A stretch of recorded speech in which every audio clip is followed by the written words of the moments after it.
Hello अमर, एक बार पुनः हम लोग आ गए हैं अपने टॉपिक को आगे बढ़ाने के लिए। तो जैसा कि आप सभी लोगों को पता है कि हम लोग पढ़ रहे थे एसिड बेस एंड सॉल्ट, और ये एसिड बेस एंड सॉल्ट का लेक्चर 7 है। इसमें हम देखेंगे लुईस एसिड और बेस के कॉन्सेप्ट को। ठीक है, जो जीएन लुईस साहब थे उन्होंने एसिड और बेस के बारे में एक कॉन्सेप्ट दिया था। ठीक है, और ये कॉन्सेप्ट क्या था? तो लोन पेयर ऑफ इलेक्ट्रॉन का कॉन्सेप्ट था, जिसमें लोन पेयर ऑफ इलेक्ट्रॉन को डोनेट करना होता है और लेना होता है। ठीक है, तो लुईस साहब ने क्या बताया था? पिछले लेक्चर में हम लोगों ने समझा भी था। क्या बताया था? उन्होंने बोला था कि अगर कोई भी पदार्थ, कोई भी सब्सटेंस है, अगर वो क्या कर रहा है, कोई भी सब्सटेंस जो है वो लोन पेयर ऑफ इलेक्ट्रॉन को क्या कर रहा है? डोनेट कर रहा है। क्या कर रहा है? डोनेट। तो डोनेट करेगा यानी दान देगा अपने लोन पेयर ऑफ इलेक्ट्रॉन को। कहाँ से देगा? अपने पास होगा। तो वो क्या कहलाएगा? बेस। या बेस मतलब क्षार, यानी वो क्या होगा? क्षार। क्षार के लिए उन्होंने क्या नियम बनाया? ये क्षार वो होगा जो अपने पास का जो लोन पेयर ऑफ इलेक्ट्रॉन है उसको क्या कर देगा? किसी दूसरे पदार्थ को देगा। तो उसको हम क्या बोलेंगे? क्षार। क्यों आखिर ऐसी थ्योरी आई? क्योंकि NH3 बार बार क्या कर दे रहा था? मैटर को फंसा दे रहा था। जैसा आप सभी लोग जानते हो कि हर बार NH3 का जो नेचर था वो डिफाइन करना पॉसिबल था नहीं, है ना भाई? अगर पीछे की हिस्ट्री से अगर जोड़े NH3 को, तो NH3 के अनुसार मतलब अगर देखें तो हम्फ्री डेवी साहब ने बोला था कि जिसके पास H होगा वो क्या होगा? एसिड होगा। लेकिन NH3 में H होते हुए भी ये क्या नहीं था? एसिड नहीं था, बेस था। कांटे आर्नियस साहब आए, उन्होंने क्या थ्योरी दी? उन्होंने जो थ्योरी दी वो थ्योरी ये थी कि भैया जो जिसको पानी के अंदर डालें, हम पानी के अंदर घोले तो क्या दे? वो H+ आयन दे। लेकिन फिर भी H+ आयन नहीं दे रहा था। इसके पास H होते हुए भी H+ आयन नहीं दे रहा था। ये H+ आयन देते हुए भी ये एसिड नहीं था, क्योंकि उनके अनुसार जो H+ आयन देगा, हाइड्रोजन आयन देगा, वो क्या कहलाएगा? एसिड। और NH3 के पास H होते हुए भी एसिड नहीं था, अम्ल नहीं था। फिर कौन आते हैं? ब्रांस्टेड-लॉरी साहब। वो भी बोलते हैं कि जो प्रोटॉन देगा, प्रोटॉन मतलब H+, जो डोनेट करेगा वो एसिड कहलाएगा। इसके पास फिर था H+, लेकिन फिर भी ये क्या नहीं था? एसिड नहीं था। तो किसी भी थ्योरी में अभी तक जहां पे भी थ्योरी लग रही थी NH3 को एसिड ही बताया जा रहा था, लेकिन NH3 क्या निकल रहा था बार बार? बेस। तो इस थ्योरी को सॉल्व किसने किया? जीएन लुईस ने 1980 के अंदर। इन्होंने क्या बताया कि एक्चुअल में NH3 इसलिए बेस है, इसलिए बेस है क्योंकि वो क्या करता है? क्योंकि वह इलेक्ट्रॉन युग्म का क्या करता है? डोनेशन करता है। डोनेशन मतलब इलेक्ट्रॉन युग्म को त्यागता है, यानी इसके पास जो लोन पेयर ऑफ इलेक्ट्रॉन होते हैं उनको क्या कर देता है? डोनेट कर देता है। अब आपके मन में आएगा सर कैसे? तो ध्यान दीजिएगा, NH3 है ना? इसका मतलब यहाँ से क्या दिख रहा है? इसका मतलब यहाँ से ये दिख रहा है कि नाइट्रोजन हाइड्रोजन के 3 हाइड्रोजन से क्या हुआ है? जुड़ा हुआ है। नाइट्रोजन का अगर हम देखें एटॉमिक नंबर तो कितना होता है? 7। सीधी बात है, नाइट्रोजन किसकी तरह बनना चाहेगा? नियान की तरह। नियान का कितना होता है? 10 होता है, हाँ या ना? तो ये क्या चाहेगा? 3 लेना ना। तो ये 3 इसीलिए क्या किया है? 3 हाइड्रोजन के साथ जुड़ गया है। लेकिन आपको मैंने पिछले वीडियो के अंदर बताया था कि नाइट्रोजन के पास क्या मौजूद है? एक लोन पेयर। कैसे? क्योंकि देखो, अगर इसके हम वैलेंस शेल की जानकारी लें तो पहले कोष में कितना जाएगा? 2। दूसरे कोष में कितना जाएगा? 5। कितना जाएगा? 5। ये सिर्फ और सिर्फ कितने लोगों से जुड़ेगा? 3 लोगों से, हाँ या ना? तो इसके 2 इलेक्ट्रॉन तो फ्री रह जाएंगे ना वैलेंस शेल के अंदर। तो वो 2 इलेक्ट्रॉन इसके सर पे ऐसे मंडरा रहे होंगे, चुपचाप बैठे होंगे, क्योंकि इन्होंने केमिकल रिएक्शन में कोई केमिकल बॉन्डिंग में कोई भाग नहीं लिया है। तो अगर मैं इसके स्ट्रक्चर को सही तरीके से डिफाइन करूं तो इसका स्ट्रक्चर कुछ ऐसा होगा। ये नाइट्रोजन है, यहाँ हाइड्रोजन, यहाँ हाइड्रोजन, यहाँ हाइड्रोजन, और यहाँ पे क्या पाया जाएगा? 2 ठो लोन पेयर। ये सालों ऐसा ही तो स्ट्रक्चर होगा भाई, हाँ या ना? अरे बोल तो दीजिए। 2 लोन पेयर इसके पास, तो 2 इलेक्ट्रॉन इसके पास खाली रहेंगे, और 2 इलेक्ट्रॉन खाली है मतलब कितना लोन पेयर? 1 lone pair. समझ में आया कि नहीं आया? अब ये क्या करता है? देखो, नाइट्रोजन कंप्लीट हो गया, किसके साथ? हाइड्रोजन के साथ कंप्लीशन करके अपना एक पदार्थ एस्टेब्लिश कर दिया, जिसको हम लोग किस नाम से जानते हैं? अमोनिया। यानी कौन सा पदार्थ बन गया? अमोनिया। अमोनिया बन गया, लेकिन फिर भी इस अमोनिया पदार्थ के पास एक लोन पेयर चुपचाप रखा हुआ है। ये ऐसे इलेक्ट्रॉन है जिन्होंने केमिकल बॉन्डिंग में भाग नहीं लिया है। समझ में आ रहा है? तो होगा क्या?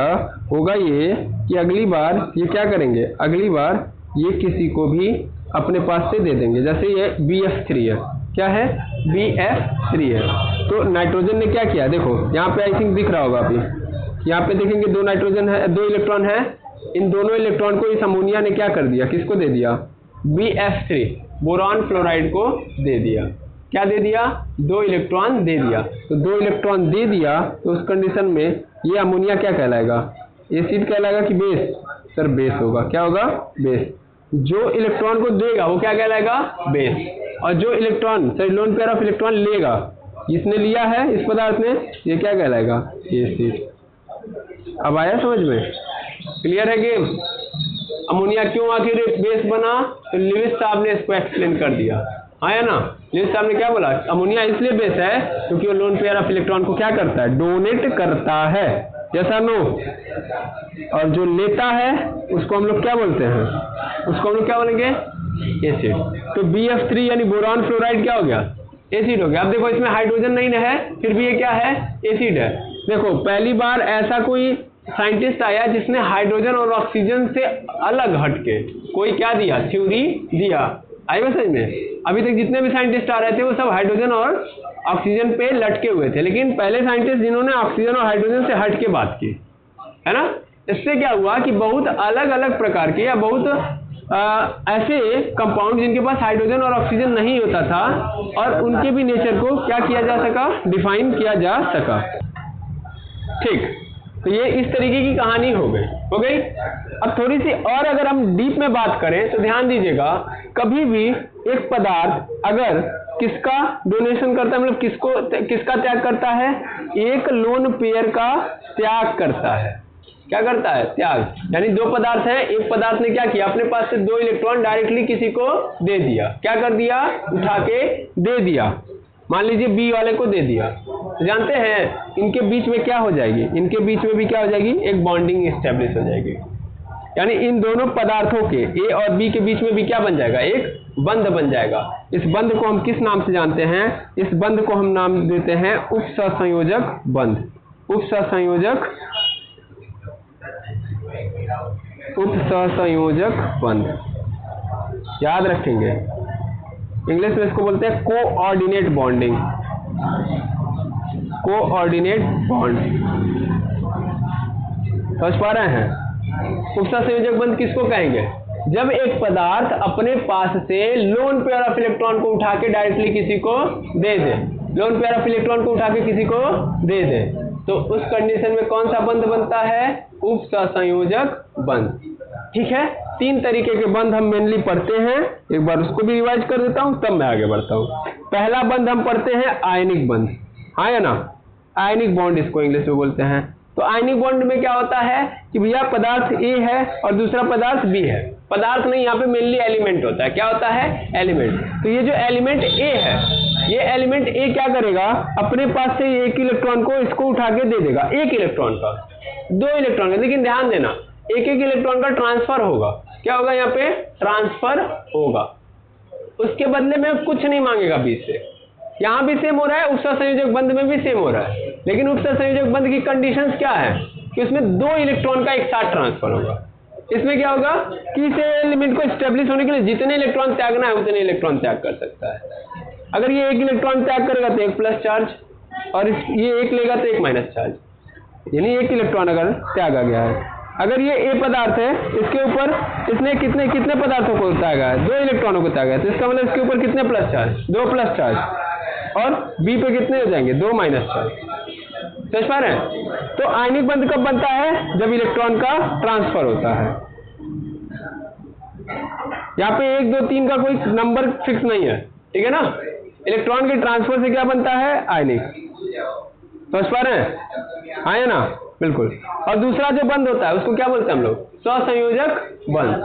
सहसंयोजक बंध यानी क्या बोलते हैं, कोवैलेंट बॉन्ड। सहसंयोजक बंध, सहसंयोजक बंध ही तो नॉन मेटल और नॉन मेटल के बीच में बनता है। तो सहसंयोजक बंध कब बनता है, जब 2 पदार्थ या 2 एलिमेंट क्या करें, एक दूसरे के बीच में इलेक्ट्रॉनों की साझेदारी करें, इलेक्ट्रॉनों की क्या करें, शेयरिंग। जैसे अभी आप लोगों ने देखा, इसके पहले भी क्लास में दिखाया गया था, कार्बन और ऑक्सीजन आपस में क्या कर रहे हैं, साझेदारी करते हैं, तो single bond, double bond, triple bond बनाते हैं, हाँ या ना। तो इस कंडीशन में जो बंध बनता है वो क्या होता है, सहसंयोजक बंध। और ये दो बंध समझ में आ गए, आयनिक बॉन्ड इलेक्ट्रॉनों के ट्रांसफर से बनता है, सहसंयोजक बंध इलेक्ट्रॉनों की शेयरिंग से बनता है। जबकि तीसरे नंबर पे उप सहसंयोजक बंध कब बनता है बताइए? उप सहसंयोजक बंध कब बनेगा? कोऑर्डिनेट बॉन्डिंग कब होगी? जब लोन पेयर ऑफ इलेक्ट्रॉन, कौन से इलेक्ट्रॉन? लोन पेयर, यानी जोड़े के इलेक्ट्रॉन एक पदार्थ द्वारा दूसरे पदार्थ को दिए जा रहे हैं। समझ पा रहे हैं? यहाँ पे एक अच्छी बात यह है कि यहाँ पे, और पिछले वाले केस में वहां पे एलिमेंट अपने आप को स्टेबल करने के लिए कर रहा था, समझ पा रहे हैं? लेकिन यहाँ पे स्टेबल हो चुका होगा तब करेगा, ये कंडीशन है, याद रखेंगे। बहुत इंपॉर्टेंट लाइन मैंने बोली, यहाँ पे लोन पेयर ऑफ इलेक्ट्रॉन का ट्रांसफर होगा। क्या होगा? यहाँ भी ट्रांसफर होगा, वहां भी ट्रांसफर हो रहा था, यहाँ भी लोन पेयर ऑफ इलेक्ट्रॉन का, वहां भी इलेक्ट्रॉन का ट्रांसफर, वहां यहाँ भी इलेक्ट्रॉन का ट्रांसफर, लेकिन यहाँ पे लोन पेयर ऑफ इलेक्ट्रॉन का ट्रांसफर। ठीक है, क्लियर है? आया ना? यहाँ पे कब होगा? जब हमारा जो पदार्थ है वो स्टेबल हो चुका होगा तब ये ट्रांसफर होगा, और वहां पे स्टेबल होने के लिए ट्रांसफर हो रहा होगा। क्लियर है कि नहीं है? बिल्कुल। चलिए, अच्छी बात है। अब हम आ सकते हैं यहाँ पे। तो आई थिंक आपको यहाँ से कहानी समझ में आ गई थी। देखिए, ये दो इलेक्ट्रॉन है, यहाँ पे त्याग दिए गए तो ये बन गया बेस, और इसने ले लिया तो क्या बन गया? ये एसिड। चलिए, अब हम नेक्स्ट वाले टॉपिक पे चलते हैं। ऐसे ही क्षार के बारे में दिया था, अब देखिए यहाँ पे NH3 है, इसने दो इलेक्ट्रॉनों को किसको दे दिया? H+ प्रोटॉन को दे दिया, तो इसने ले लिया तो क्या बन गया? NH4 पे प्लस चार्ज। NH4 पे क्या आ गया? Plus charge. ये क्या बन गया? ये एडक्ट है। अभी फिलहाल में इसके बारे में बाद में बात करेंगे। फिलहाल में बस हमको ये याद रखना है, क्या याद रखना है कि भैया हमेशा अगर दो इलेक्ट्रॉन त्यागे जा रहे हैं तो जो त्याग कर रहा है वो क्या होगा? क्षार। जो ले रहा है वो क्या बन जाएगा? एसिड। यहाँ पे H+ ने इसको लिया है तो क्या हो गया? एसिड। इसने दिया है तो क्षार। इस अभिक्रिया में प्रोटॉन एक इलेक्ट्रॉन पेयर ग्रहण करता है तथा अमोनिया एक इलेक्ट्रॉन पेयर प्रदान करता है। अतः H+ प्रोटॉन एक लुईस अम्ल और NH3 अमोनिया एक क्या हो गया? लुईस क्षारक है। देखिए, इसको क्या बोलेंगे? लुईस अम्ल और लुईस क्षारक, क्योंकि लुईस के संकल्पना से या लुईस की थ्योरी पे काम कर रहा है, इसलिए इसको कैसा अम्ल बोलेंगे? लुईस अम्ल या लुईस क्षारक। समझ पा रहे हैं ना? यस और नो? क्योंकि किसके कॉन्सेप्ट पे काम कर रहा है? लुईस के। अच्छा, और आगे बढ़ेंगे। क्षार के बारे में और भी बातें बताई गई हैं, तो वही बातें यहाँ पे भी लिखी गई हैं जो वहां पे लिखी गई थी। अब देखिएगा, यहाँ पे देखेंगे अब लुईस की उपयोगिता यानी प्रॉपर्टी क्या है इसका, या सीधा बोले यूटिलिटी क्या है, मतलब इसका क्या फायदा है। तो ध्यान देंगे, यह धारणा विलायक की उपस्थिति या अनुपस्थिति पर निर्भर नहीं करती है। सबसे इंपॉर्टेंट बात, जो स्वांटे आर्नियस की कहानी थी, स्वांटे आर्नियस कहते थे पानी चाहिए, बिना पानी के काम नहीं चलेगा। यहाँ पे इन्होंने बोला कि विलायक की उपस्थिति या अनुपस्थिति से कोई मतलब नहीं है। विलायक हो तो ठीक है, विलायक ना हो तो भी ठीक है। विलायक मतलब जिसमें किसी पदार्थ को घोला जाना है ना। विलायक मतलब हमारे लिए क्या था वहां पे? पानी। तो यहाँ पे जरूरी नहीं कि पानी हो या ना हो, कि मतलब हम पानी लेंगे और उसमें उस पदार्थ को घोलेंगे। तो विलायक क्या होता था वहां पे? पानी। और जो हम पदार्थ डालते हैं उसको क्या बोलते हैं? विलेय। ये जो मेरा पदार्थ हो क्या कहलाएगा? विलेय। और जिसमें डालते हैं वो क्या होता है? विलायक। तो ऐसा नहीं है कि हमको किसकी जरूरत पड़ेगी? किसी विलायक की जरूरत पड़ेगी। यानी हमारा जो ये पूरा कॉन्सेप्ट है वो किसी विलायक या किसी सॉल्वेंट पे निर्भर नहीं करता है। अब अगला नंबर, और क्या फायदा इसका? तो इस धारणा के द्वारा ऑक्साइडों के क्षारकीय और धातु ऑक्साइडों के अम्लीय गुणों की व्याख्या की जा सकती है। अच्छा, यहाँ पे इंपॉर्टेंट बात ये भी है, जैसे कि यहाँ पे पहले जब आप देखेंगे, पहले जो साइंटिस्ट आए थे जिनका नाम था एंटोनी लेवेसिस, जिन्होंने क्या बोला था कि जो अधातु के ऑक्साइड होते हैं वो क्या है? एसिड है, हाँ या ना। और जो धातुओं के ऑक्साइड है वो क्या होते हैं? क्षार। समझ पा रहे हैं? तो आखिर वो थ्योरी जो थी वो कैसे थी, तो उस थ्योरी को भी एक्सप्लेन इस थ्योरी के थ्रू किया जा सकता है। इसका कारण हम बता दें, इसका कारण है कि ऑक्सीजन के पास भी दो लोन पेयर होते हैं। ऑक्सीजन के पास भी कितने लोन पेयर होते हैं? दो लोन पेयर। तो जहां लोन पेयर आएगा लुईस की थ्योरी क्या हो जाएगी? काम कर जाएगी। तो ये ऑक्सीजन है, इस ऑक्सीजन के ऊपर देखेंगे तो बाइकोस में कितने इलेक्ट्रॉन होते हैं? 6। कितने होते हैं? 6, हाँ या ना। लेकिन इसको कंप्लीट, लेकिन ये साझेदारी कितने लोगों से मात्र करता है? 2, क्योंकि इसके ऑलरेडी एटॉमिक नंबर कितना है? 8 है।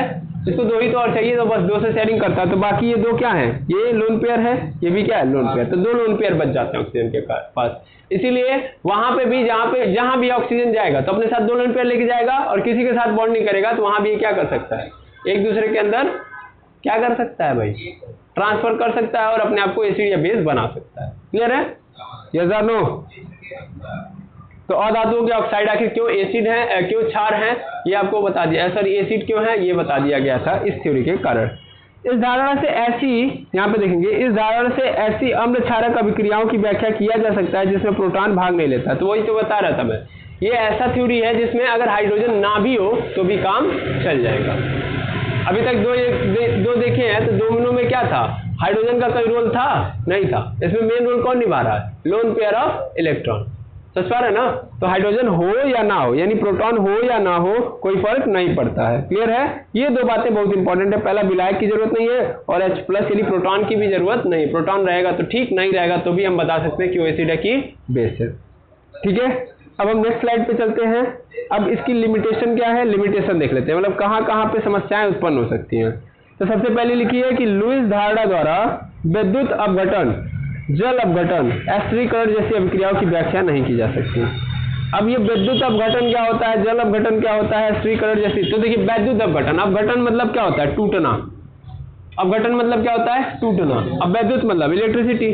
तो अगर किसी पदार्थ को आप तोड़ रहे हो, किसी पदार्थ को आप क्या कर रहे हो, तोड़ रहे हो, थ्रू द इलेक्ट्रोसिटी, किसके द्वारा, इलेक्ट्रिसिटी के द्वारा, तो उस घटना को क्या बोलते हैं, हिंदी में वैद्युत अपघटन बोलते हैं, और इंग्लिश में क्या बोलते हैं, इलेक्ट्रोलाइसिस। मैंने पढ़ाया है, यस और नो? इलेक्ट्रोलाइसिस आपको पिछली क्लासेस के अंदर पढ़ाई होंगे कि इलेक्ट्रोलाइसिस क्या होता है। इलेक्ट्रोलाइसिस मतलब किसी पदार्थ को अगर हम इलेक्ट्रिसिटी के द्वारा तोड़ रहे हैं तो उस कंडीशन में उसको हम क्या बोलेंगे, वैद्युत अपघटन यानी इलेक्ट्रोलाइसिस। जल अपघटन यानी पानी के अंदर डाल के उसको क्या कर रहे हैं, तोड़ रहे हैं, पानी में गया भाई, क्या है, जल अपघटन। अपघटन मतलब टूटना, यानी लाइसिस, जल मतलब वाटर या हाइड्रो, तो हाइड्रोलाइसिस बोल दो। तो हाइड्रोलाइसिस यानी किसके द्वारा, पानी के द्वारा अगर तोड़ा जा रहा है तो हाइड्रोलाइसिस। एस्टरीकरण, तो एस्टरीकरण अभी फिलहाल के लिए आप छोड़ दीजिए, एस्टरीकरण क्या होता है वो आगे जाके जब आप पढ़ोगे तो एस्टरीकरण आपको पढ़ा दिया जाएगा। तो इन सभी अभिक्रियाओं के लिए इसकी व्याख्या नहीं की जा सकती। समझ पा रहे हैं? जहाँ पे कोई पदार्थ क्या हो रहा है, इलेक्ट्रिसिटी के द्वारा टूट रहा है, तब जो नेचर शो कर रहा है, तब उस कंडीशन में आप ये नहीं बता सकते कि वो एसिड है कि बेस है, इनके द्वारा, इनके कॉन्सेप्ट के द्वारा आप उनके टूटने पर नहीं बता सकते। समझ पा रहे हो? आप तब तक ही बता सकते हैं जब तक उनके पास लोन पेयर ऑफ इलेक्ट्रॉन होंगे। पानी के अंदर टूट गया या इलेक्ट्रोलाइसिस हो रहा है उसका, तो वहां से H निकल के आ रहा है या कुछ भी निकल के आ रहा है, तो उस कंडीशन में ये एक्सप्लेन नहीं कर पाएंगे। क्लियर है?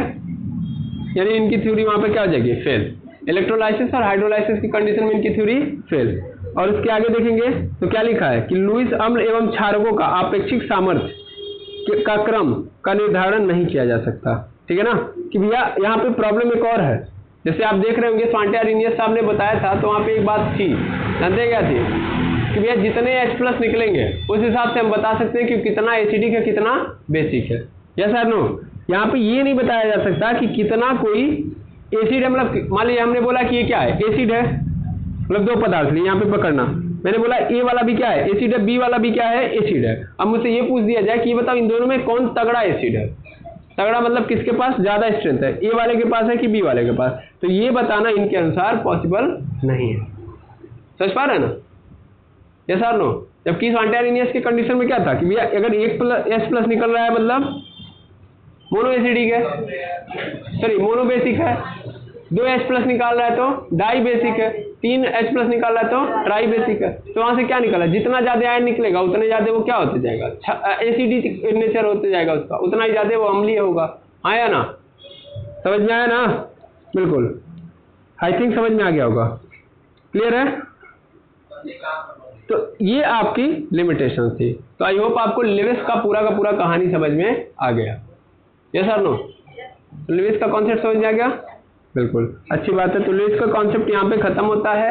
अब आपके सामने अलग अलग तरीके से अलग अलग साइंटिस्टों ने क्या कर दिया है, आपके सामने एसिड और बेस की कहानी को रख दिया है ना? Yes or no? अब लगभग एसिड आप समझ चुके हैं कि कौन सा एसिड है कौन सा बेस है। अब आपको क्या करना है, अब चैप्टर को स्टार्ट करना है। अब चैप्टर को क्या करना है, स्टार्ट। ये तो समझ लिया कि कौन एसिड है कौन बेस है। अब चलते हैं चैप्टर की कहानी को स्टार्ट करेंगे, जहाँ पे हम ये देखेंगे कि भैया एसिड का नेचर कैसा होता है। नेचर तो सबको पता है, अभी तक तो यही देख रहे थे। अब इनकी प्रॉपर्टी को अब अंदर से डीपली पढ़ते हैं। अभी तक खोज चल रही थी, अब खोज खत्म हो चुकी है, अब इनके बारे में समझेंगे। ठीक है, तो आज की वीडियो मैं यहीं पे क्या करूंगा, डन करूंगा। मिलूंगा नेक्स्ट वीडियो में, जहाँ पे हम चैप्टर को स्टार्ट कर रहे होंगे। आज के लिए इतना ही, मिलते हैं नेक्स्ट वीडियो के अंदर। Thank you very much Ahmad.